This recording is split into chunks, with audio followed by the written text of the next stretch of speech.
Everybody, welcome to this episode of Active Learning. In this episode we're going to look at a group-based technique called random pictures. This is a very fun technique. I think it helps bond people together and it can be very useful as well. This technique works as follows. You divide the class into two halves.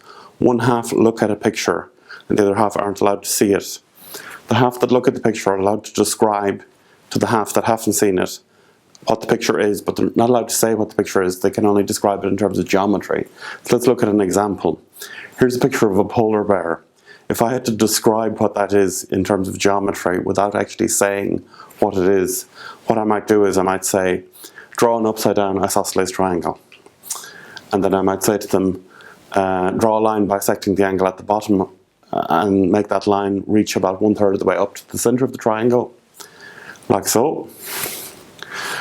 Then what I might say is stick a circle on top of that line, about half the width of the triangle, and add 3 black circles in a triangular shape inside that circle. And each black circle is about 1/5 of the size of the main circle.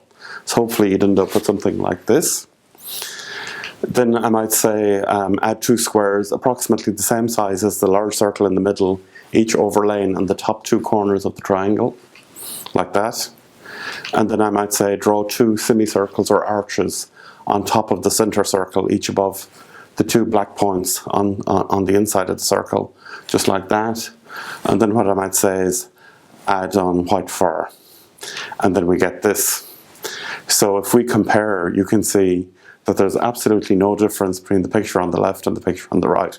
Okay, maybe it's a little bit of a difference, but if that was an entity relationship diagram or a flow chart, system process chart or something like that, it could be very effective.